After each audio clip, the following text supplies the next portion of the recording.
everybody, and welcome to the thru Recovery Life podcast. Today we have with us Miss Elisa from Michigan. We have Darragh in Connecticut and Lisa in Baltimore. And this is our parking lot format where we just have a discussion on different AA topics or different topics in general. And today we're going to revisit what brought you into Alcoholics Anonymous. And perhaps even add, what did you have any expectations? What were they? And has AA met your expectations? So with that, we're going to get started with Miss Elisa. What brought you into Alcoholics Anonymous? Thank you, John. Hi, my name's Elisa. I'm an alcoholic. The first time I was introduced to AA was back in 2012, when I was going through a major life change. But I didn't accept it at that time. I had not come to that part of the realization of who I was, which I was an alcoholic. And it wasn't until October of 2020 that I decided, after I had been sober for about 2.5 months, and I had used medication as an assistant. I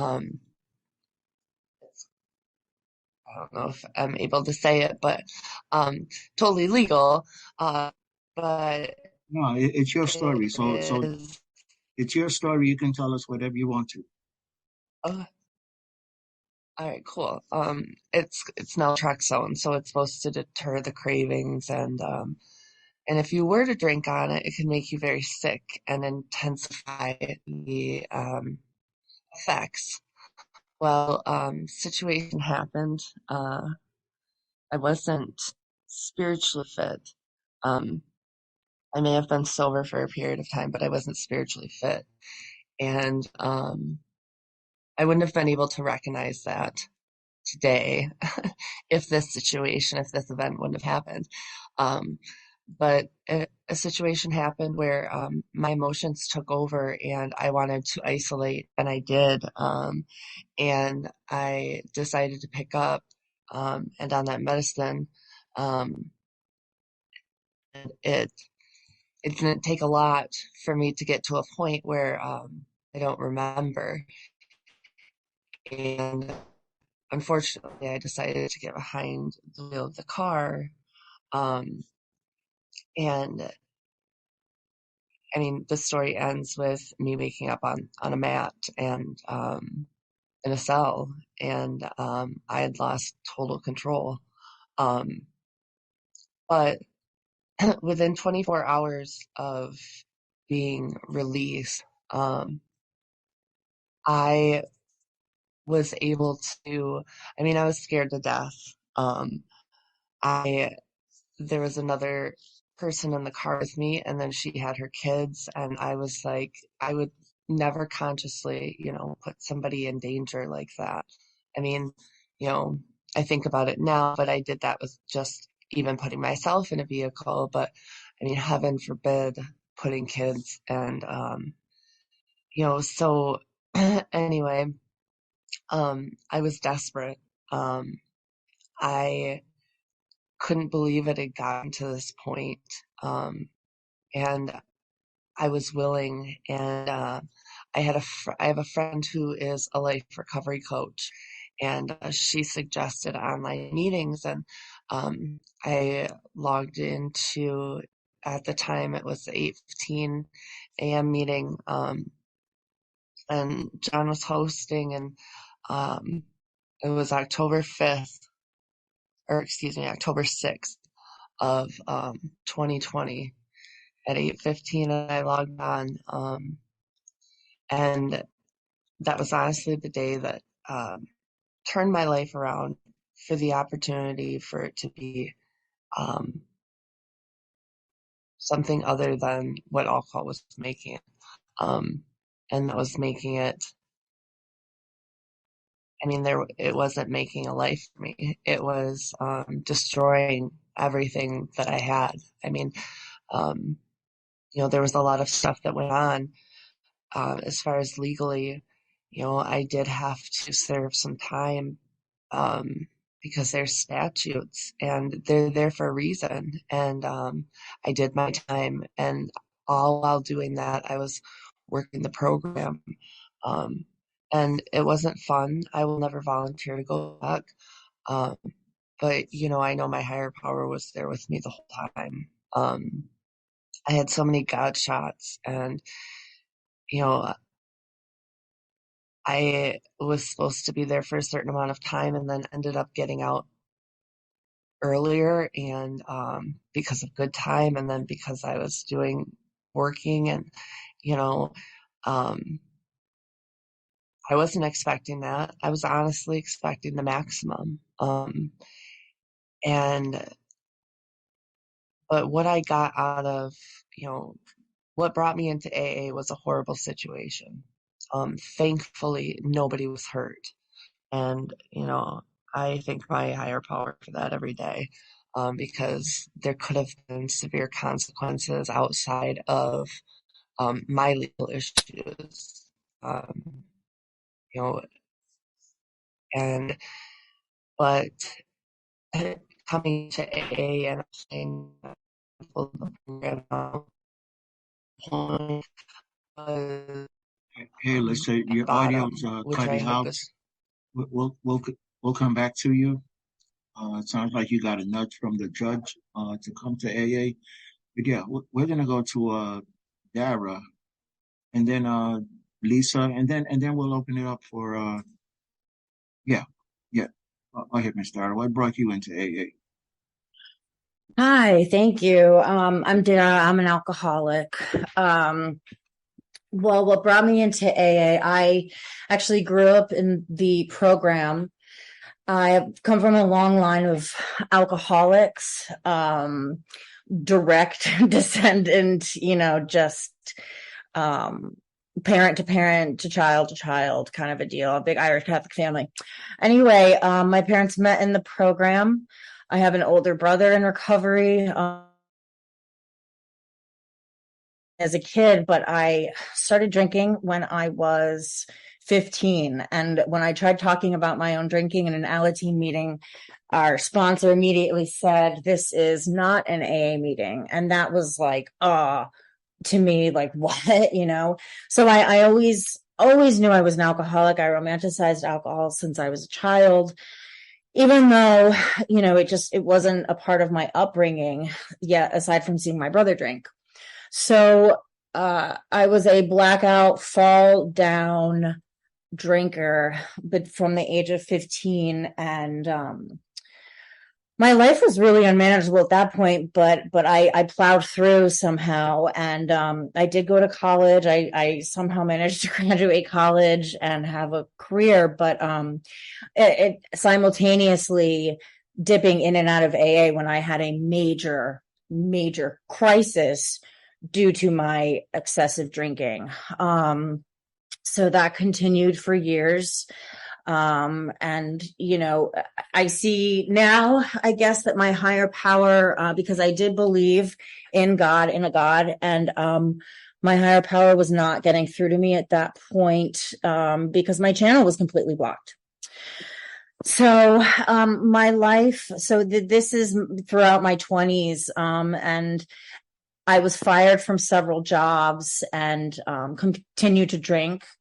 And, I always put AA like on the back burner. Like AA will be there. AA will be there for me. I did not see or understand how progressive this disease is until I became a daily drinker, and that was in my late 20s. And the thieving, the cheating, the lying, the stealing, this was all in New York City. I had ruined this career that I had on Broadway and TV and film. And that was of course, due to my drinking. And so when I lost those jobs, the daily drinking came. And of course, I couldn't afford the city anymore. And I was depleted. moved back. And anyway, moved back home because I couldn't afford to live there anymore. Like I said, continued that kind of drinking for several years, hiding bottles everywhere, lying, stealing out of my mom's purse because, of course, I was living back home with her at this point.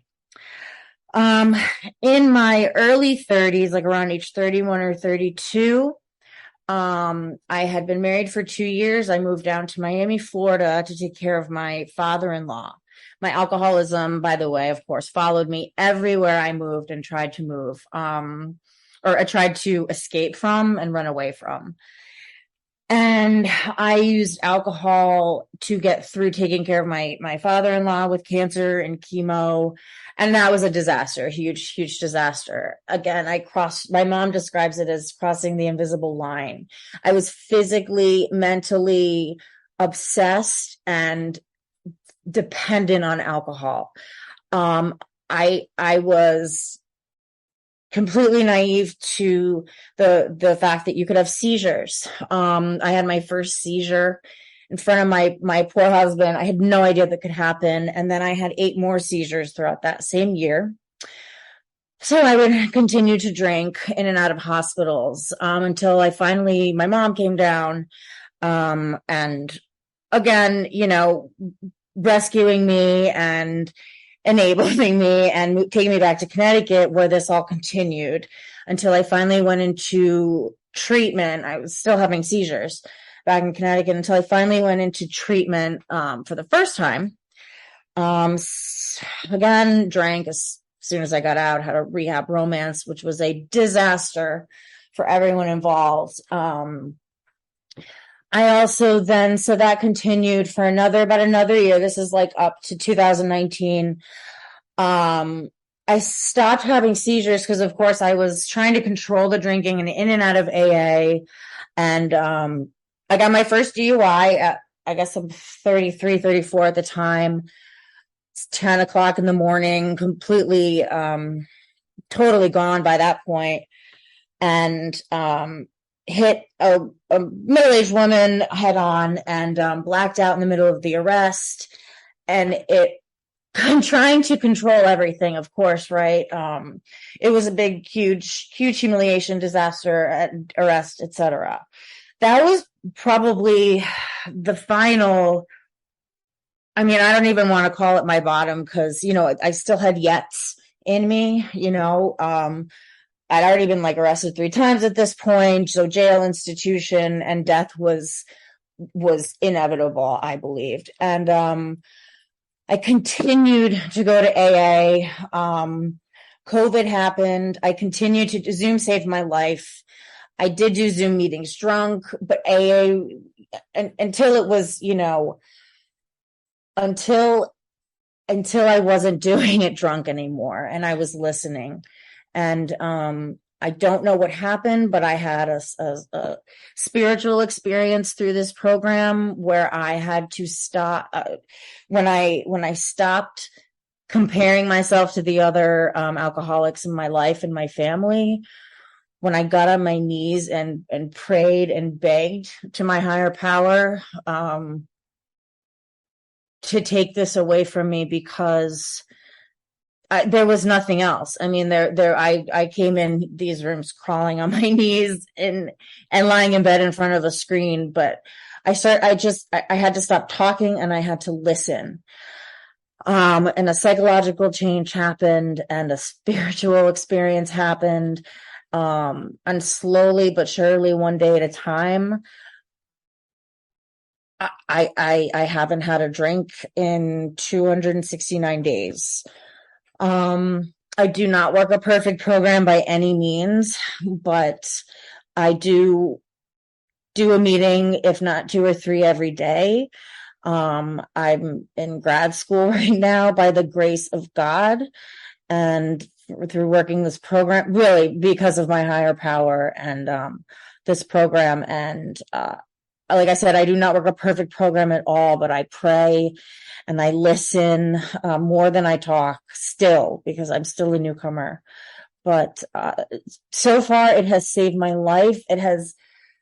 My life has gotten significantly better, and it is not easy by any means, but I will keep coming back. So thank you for letting me share that, John, and Elisa and Lisa. All right, Darragh, fantastic. Nobody works a perfect program. 39 years sober I am, and I'm not perfect. Progress, not perfection. We'll come back to you. Lisa, go ahead. Tell us what brought you into AA. Thank you, Darragh. Alyssa's connection may have went out, but I wanted to tell her thank you as well. And thank you, John, for allowing me to come in and share my experience with Alcoholics Anonymous. It's truly been life-saving, and I know that I truly believe God brought me here, and then AA helped me to get closer to my God. So when I was about 17, turning 18, around that time is how I was first introduced to Alcoholics Anonymous. Was, as you said earlier, a nudge from a judge. I was on probation. I had broken into some houses. I went to jail, or excuse me, juvenile detention center straight from my 11th grade year. So needless to say, I wasn't able to graduate. I spent some time in that juvenile. And then when I left that juvenile home, I was on probation. And I was told I couldn't smoke weed. Right? It seems like so small of something to ask of somebody, but for somebody like me whose allergy was well in effect, or whose craving and mental obsession was well in effect, it was impossible. But I chalked it up to I was big and bad. I didn't want to admit the honest truth was that I couldn't stop smoking weed. That was the last thing that was on my mind, was that I couldn't do it. No, it's I want to do it. I'm big, I'm bad. I can do it. What they gonna do? F the judge. I was in that phase of my life, a very rebellious phase. Not too long before that, I was running away, and I was, like I said, breaking in homes, and I was running with gang members and just outrageous stuff. Right? It did not come from that home or that lifestyle at all. What I love about Alcoholics Anonymous and everybody in the fellowship is that though our stories sounds different, and some of ours sound a lot alike, but most of our stories are just it's like colors of a rainbow, just totally different spectrums. I feel like our feelings are all the same. And what's also the same is that we can't control our drinking. We just can't. And that was the case for me, obviously, because I went to jail shortly after, right? Because I was on probation, and I was on the run because, like I said, I did not go to see my PO because, at the police, I'm going hard. I'm a gangster. And so I didn't go into to see my PO, and so they put out I think it's called a capias or something, where I was on the run. And so my aunt, who is a part of the system, she works at the court. She said, "You have to turn yourself in, Lisa," and she made it a big deal. So one day I took a bunch of Xanaxes. I figured if I'm gonna go in, I'm gonna go in with a bang. And it feels like I took about maybe six Xanax bars. And this was not an attempt to kill myself. It was because I took the first one and it didn't kick in fast enough. So I took another one. That didn't kick in fast enough. So I ended up taking several. And then I woke up in the bottom of the jail, literally in isolation. And throughout all of this stuff that I'm doing and going through, I was only 18, 19, you know what I'm saying? I'm like, nah, obviously nothing's wrong with me. That didn't even occur to me, right? I'm like, my problem is that I keep getting caught. And so that's when the judge had said, either you could do this time, right? Because I think I was able to go in front of a judge, or he was like, either you can serve out your time or you can go to a rehab facility. All right, got out of that one, right? I wiped the sweat off my head. I said, good, good. I'm going to the rehab facility, because nothing's wrong with me, but that's my way out. I thought I was being slick. I'm like, yeah, sure, I'll go. And so I remember being in that rehab facility. It was co-ed, which was perfect for me because I love attention from boys, and I love to be in new environments, and I'm being fed, I'm being well clothed. My family feel like I'm doing something better for myself. And so I felt like, I could kind of get over on everybody. And that's what I tried to do. And I remember when I walked into my room and the lady was sick from heroin. Then she was throwing up and she was just going through it. And I kind of was like disgusted. I'm like, yo, like that's wild. Like y'all gonna really put me in a room with her? Like she's super sick. Like she coughing at night. She's, and it was kind of irritating. It was getting under my skin. And I realized that was the idea that I had of a very sick person. Thinking that it was just, something that she could control. I didn't realize that she was suffering from what I was suffering from. And at that time, I just it was a bunch of yes. I hadn't got that bad where I was doing like heroin or cocaine. I didn't get that bad. I was definitely drunk. This is not to be confused. And so I left that rehab and I did the same stuff that I was doing because I just, I didn't take it serious by far. And I can't tell you anything. Not one thing I heard at the AA meetings. I can't. I could tell you about the ride on the way there. We was playing, me and the guy in the back, we was laughing. It was like a good time to me, right? So then I proceeded to go to rehab again, because I kind of felt like I needed it, right? Like my life started to take a turn for the worse. My son died, and that stuff caught up with me. A lot of my trauma and grief. My story is on the podcast already with the Zoo Crew. So if anybody wants more details about that, you can just click on it. But basically, my life had took a turn for the absolute worst, and I picked up crack cocaine and heroin. Now let me tell you something about that. That same lady that I had my nose up to, and I kind of felt like she was getting on my nerves a little bit.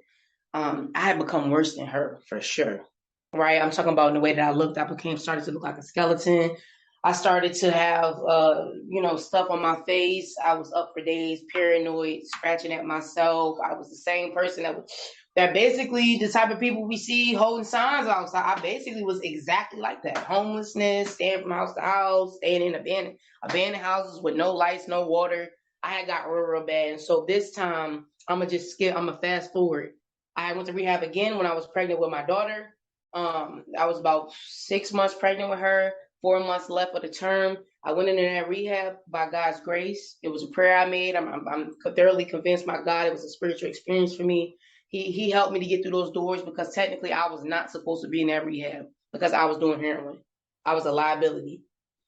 I got into that rehab. I finished that rehab out for those 4 months, and it was the closest I had been to my God in my entire life, other than when I was a tiny little girl.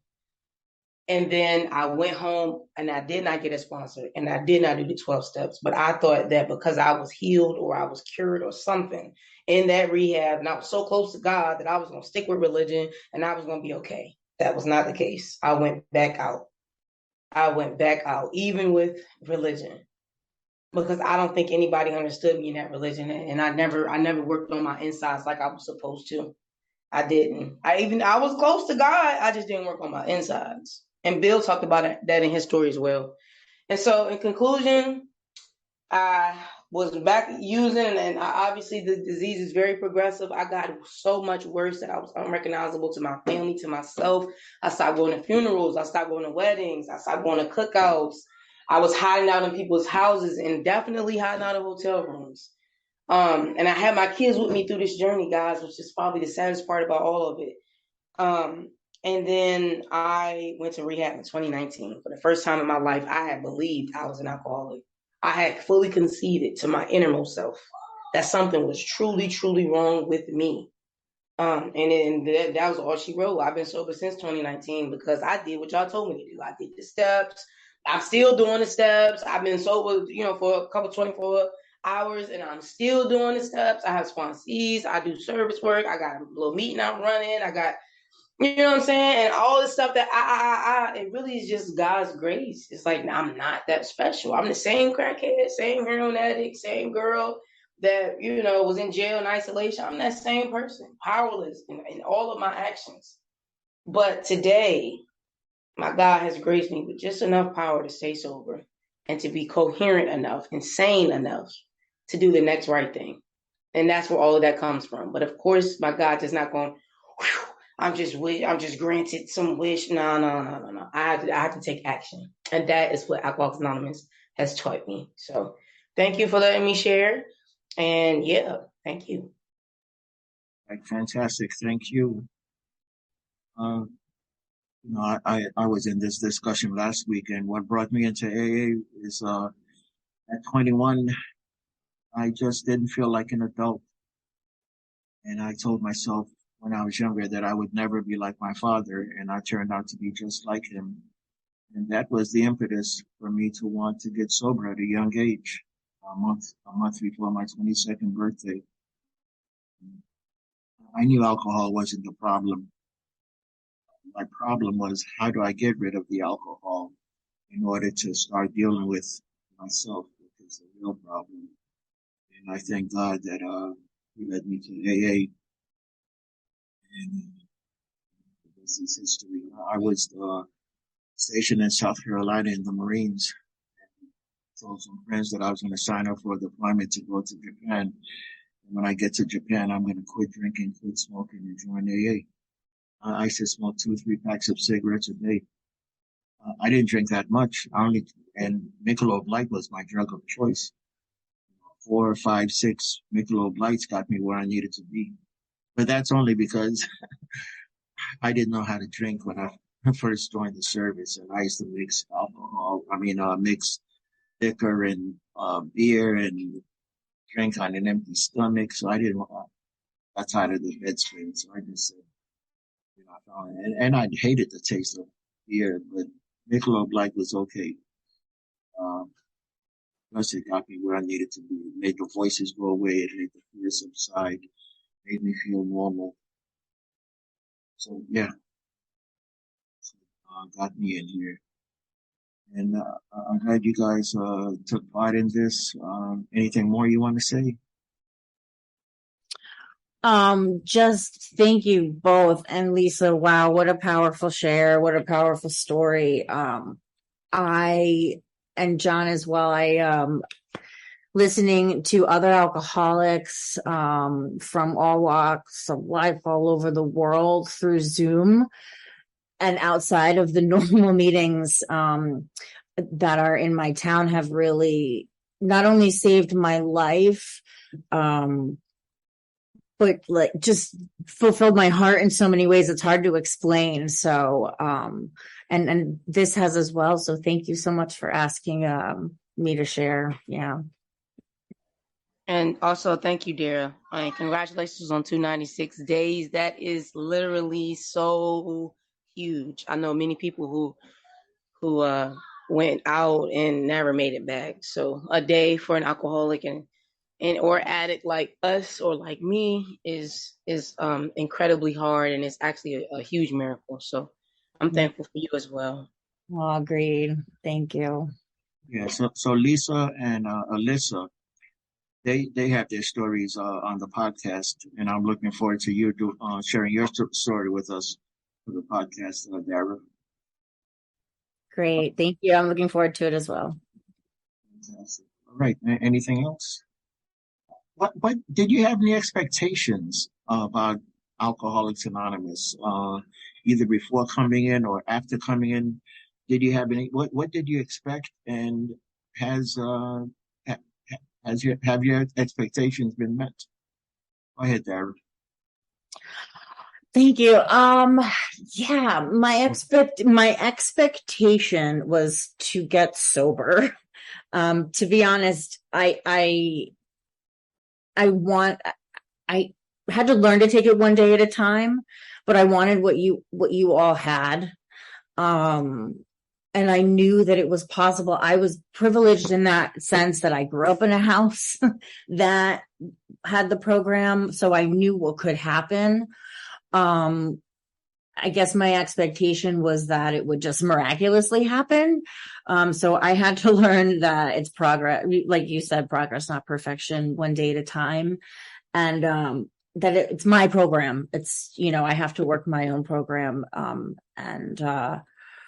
Yeah. And my expectations have been met. In my opinion, this is the longest I have ever had, without a drink. And it is truly a miracle. Like Lisa said, I mean, we're all miracles right now, today, and it's one day at a time.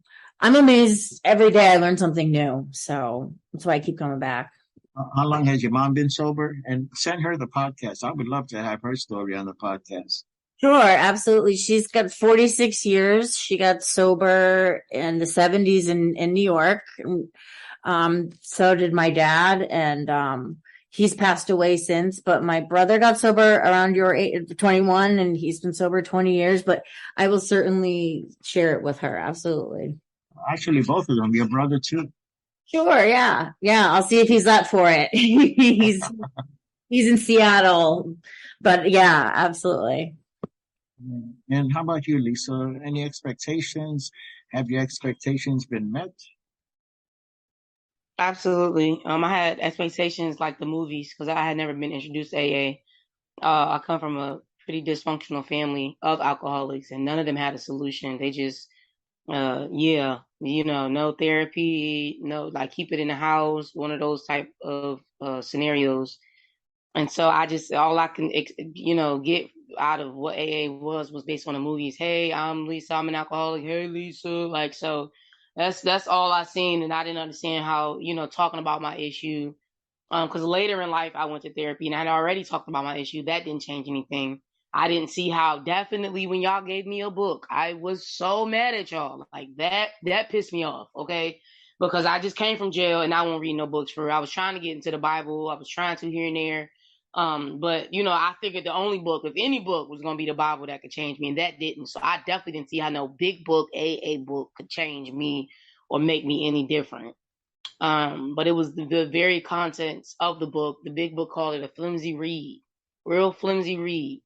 And it turned out to be my lifesaver. So of course my expectations have been met. I've been able to maintain my sobriety, but not only maintain my sobriety, but have quality of life today, and in peace and serenity, without a drink, without a drug. And I went through a death in September of my best friend. Still puts a bitter taste in my mouth, but I haven't drank through it. And that's all I knew to do with death in uncomfortable situations, was to drink for my ease, for my comfort. So my expectations have been overly met. I couldn't have expected. I couldn't have even guess that all of this was gonna happen. I ain't know. But yeah. And as I'm healing, guys, I found out that my family is. I'm able to help my family heal from my alcoholism as a result as well. So this program is not only helping Lisa, but it's helping everybody around me. Just like my alcoholism wasn't only hurting me, it was hurting everybody around me. It's like reverse now. So thank you. And tell us about the meeting that you started dealing with trauma and PTSD. Yeah, so my best friend died in September, and I was on the verge of, I don't know, it may not have been a drink, but I was on the verge of an edible. Somebody offered me one, and for the first time in 3 years, I actually thought about it. I'm like, oh, I might go for it, And of course, the program kicked in. My foundation, my support system kicked in. I called people, I talked about it. I got on every meeting and shared on the burning desire, and I was able to get through that. But I said I need to do more because this is a low spot in my life. I still feel ucky on the inside. And so I said, I'm going to start a meeting for specifically for us, alcoholics and addicts, who are struggling through trauma and grief, because it all about took me out. And so I started a meeting on Mondays at 7 p.m. Eastern Standard Time. It's a grief and a trauma group. And if you go to the podcast and look and watch, and if you just skip all the way to the end, for Lisa G, you'll be able to find out the information, and my password is in the comments. If anybody would like to come, all who have a desire to stop drinking is welcome. And I know many of us struggle from grief and trauma, whether it don't even have to be in our childhood. It could just be what we took ourselves through in our alcoholism. And everybody is welcome. Please come on out. Well, we're not doctors telling you what to do, or it's nothing like that. It's just support, but specifically for people who have lost people. I lost my son, I lost my dad, I lost my best friend, I lost many cousins. Just a lot of grief in there, and a lot of trauma. So definitely, please feel free to come on and join us. Yeah, and something I wanted to say earlier about the Bible and stuff. Remember, Dr. Bob was in the Oxford group for 2 years and could not stay sober until he met up with Bill. And because of one alcoholic talking to another, he was able to stop then until he died. Yeah, this thing works. But yeah, Lisa, send me the link on my phone, and I will make sure to add it again to this podcast as well. That information on how you're reading. Will do. All right, ladies, thank you. Alyssa, yeah, her connection was messing up, and Yeah. Thank you, Elisa, for joining us. Well, Darragh and Lisa. Right. Enjoy the rest of your day, ladies. You as well. Thank you. You too, John. Thank you.